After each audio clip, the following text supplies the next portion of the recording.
네, 안녕하세요. 멘탈의 전부다의 철영입니다. 네, 한 주의 첫날인 오늘 시장은 전반적으로 약세였습니다. 미국 증시는 3대 지수가 나란히 하락했는데 특히 대형 기술주들이 강한 약세를 보이면서 나스닥이 크게 떨어졌습니다. 암호화폐는 전반적으로 약세였지만 비트코인이 3만 달러를 지키며 지지 영역을 버틴 점은 긍정적이었습니다. 오늘은 무슨 일이 있었을까요? 일단 오늘 시장의 약세, 그 중에서도 대형 기술주 위주의 약세는 전형적인 차익 실현의 모습입니다. 특별한 이유가 있는 게 아닙니다. 만약 이유가 있다고 한다면 그 이유는 결과 중심에 끼워 맞추기에 불과하겠죠. 특히 현재 시점이 2분기가 마무리되는 시점이라는 데 주목해야 합니다. 기관 투자자들은 분기별로 평가를 받기 때문에 분기 말에 이익이 난 종목들을 정리하는 경향이 원래도 강하죠. 나스닥은 2분기에만 무려 13.4%가 올랐습니다. 지수가 한 분기에 이렇게 오른다는 건 정말 말이 안 되는 상승이죠. 이렇게 크게 올랐기 때문에 당연히 차익 실현 욕구도 클 것입니다. 그동안은 상승 추세가 계속되었기 때문에 중간에 내리지 않고 최대한 상승을 즐겼지만 추세가 멈추고 분기 말이 되자 일시에 차익 실현을 하는 모습입니다.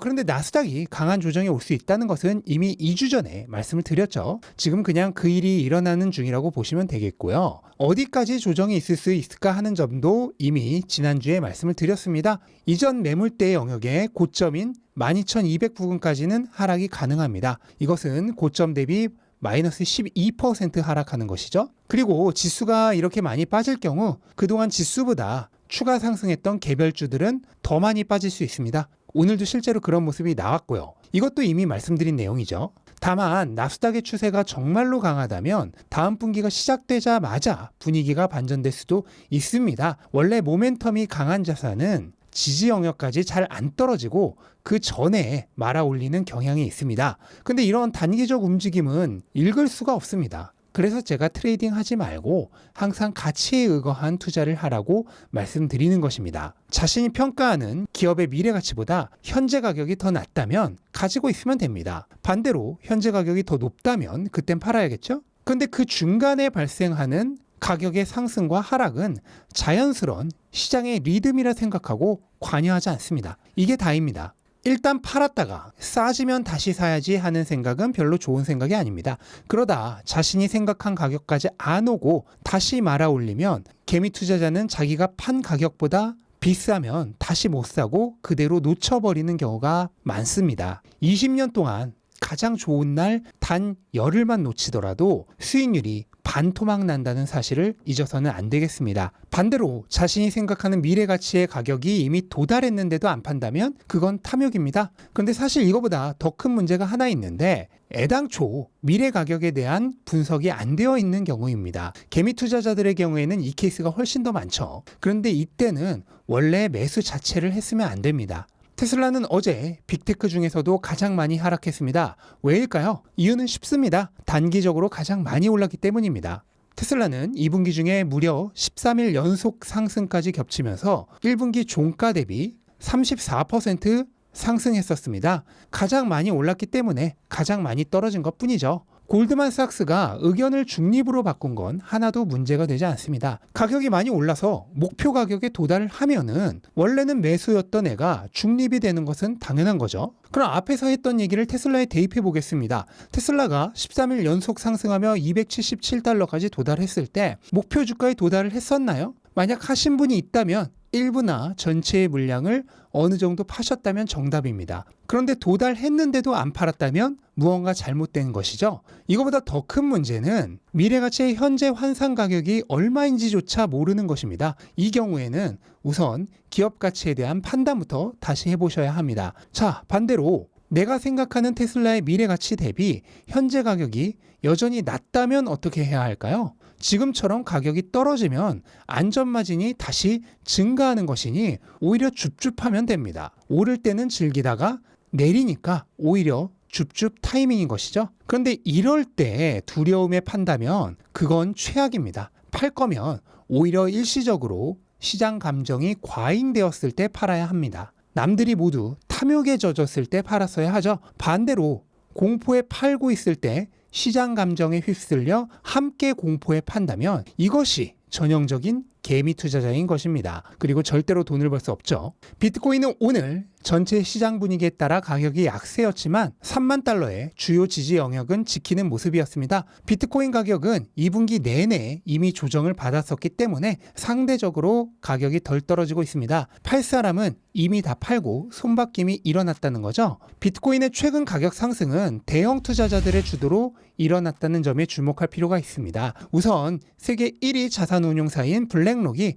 비트코인 현물 ETF를 신청했다는 사실 자체가 매우 중요합니다. 이게 상징적인 의미도 있지만 ETF 승인율 99.8%에 달하는 블랙록이 SEC와 아무런 사전 교감 없이 거부될 ETF를 신청했을 확률은 매우 낮습니다. 그리고 뒤이어 인베스코, 발키리 등의 자산운용사가 같은 형태의 ETF를 신청한 점도 분명 무언가 있다는 합리적인 추측을 하게 만들어주는 장면입니다. 특히 얼마 전 SEC가 세계 1, 2위 거래소인 바이낸스와 코인베이스를 제소한 직후에 이런 일이 일어나자 SEC의 이런 행동이 신흥 거래소들을 죽이고 기존 월스트리트 세력들에게 암호화폐의 지배권을 넘겨주기 위한 행동이 아닌가 하는 꽤 근거 있는 추론들도 나오고 있습니다. 같은 시기에 피델리티, 찰스 슈왑 등이 공동으로 만든 기관 전용 암호화폐 거래소 EDX 마켓이 시작된 점도 참 우연 아닌 우연처럼 보입니다. 어찌되었든 이런 움직임에 맞춰서 미국에서 적극적인 매수세가 나왔습니다. 미국의 비트코인 도미넌스가 최근 급격히 상승을 했는데요. 이번 가격 상승이 비트코인 현물 ETF 신청에 맞춰 비트코인 위주로 나왔다는 점을 감안한다면 미국에서 가격 상승을 주도했다는 점을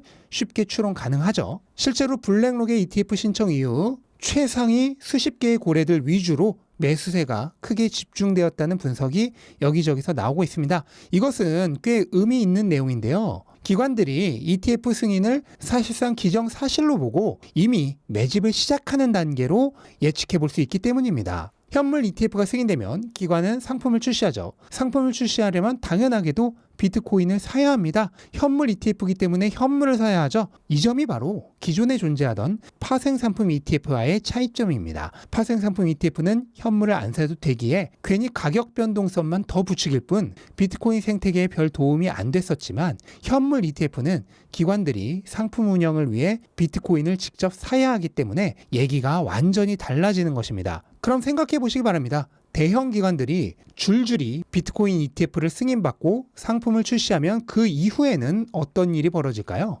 대형 매수세가 유입되어야 합니다. 좋든 싫든 그 당시 가격에 얼마든 유입되어야 합니다. 상품을 출시해야 하기 때문에 없던 것을 사서 들어와야 하니까요. 그것은 금의 사례를 보면은 너무나 명확해집니다. 금의 현물 ETF는 2003년에 승인되었습니다. 이후 금 가격은 10년 동안 무려 6배 뛰었습니다. 기술주 아닙니다.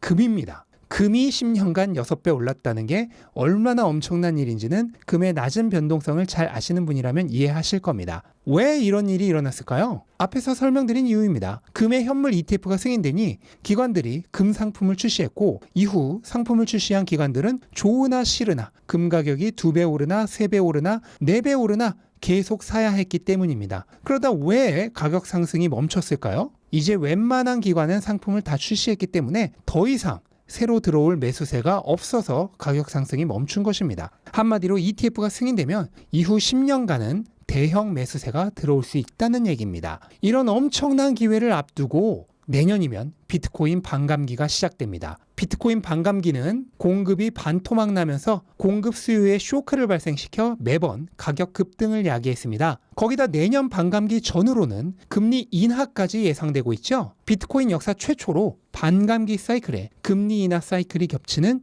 슈퍼 사이클이 도래하고 있습니다. 거기에 무려 금을 10년 동안 6배나 올려버린 초대형 매수 이벤트인 현물 ETF까지 겹쳐진다면 현물 ETF 승인은 아마 내년 2월 정도로 예상되고 있습니다. 이 모든 게 다 겹치는 것입니다. 살면서 한두 번 만날까 말까한 엄청난 기회가 오고 있는 것이죠. 물론 이 모든 것은 기회, 그러니까 가능성에 대한 얘기입니다. 투자는 언제나 가능성이지 100%의 정해진 미래가 아닙니다. 하지만 이 정도의 잠재적 가능성을 가진 찬스를 우리가 사는 동안 그렇게 자주 만날 수 있나요? 거의 만나지 못하죠. 그러므로 훌륭한 가능성을 발견했다면 적절하게 리스크 감당 가능한 범위 내에서 기회를 잡기 위해 노력해야 할 필요가 있는 것입니다. 앞에서 시장은 대부분의 기간 동안 의미 없는 변화만을 반복하다 특별한 몇몇 날이 모든 수익률을 좌우한다는 사실을 살펴봤었는데 실제로 이건 우리 인생도 마찬가지입니다. 우리 인생 역시 대부분의 날 동안 별 의미 없는 변화가 계속되다 특별한 몇몇의 이벤트가 삶의 대부분의 성과를 결정합니다. 만약 이런 기회를 놓쳐버린다면 시장에 가장 좋은 날 동안 투자를 안 하고 있던 것과 마찬가지가 되어버리는 거죠. 네, 이렇게 첫날 시장을 정리해봤습니다. 첫날부터 시장이 별로여서 대부분 기분도 별로이실 것 같습니다. 근데 우리가 앞으로 투자를 평생 해나가면서 이런 날들을 수없이 더 만나야 하죠. 그때마다 시장에 따라 나의 기분이 좌우되어서는 안 되겠죠? 제가 해드린 조언들을 잘 생각해 보시고 완전히 체화해 나가신다면 더 이상 시장 변동에 따라 기분이 좌우되는 일이 훨씬 줄어들 것입니다. 아직 잘 안 되시는 분들은 책장 구석에 치워버린 돈의 규칙을 다시 한번 꺼내어 읽어보시는 것도 추천드리겠습니다. 네, 이것으로 오늘 영상 마치겠습니다. 영상 도움되셨다면 구독과 좋아요 부탁드리고 즐거운 하루 되시기 바랍니다. 감사합니다.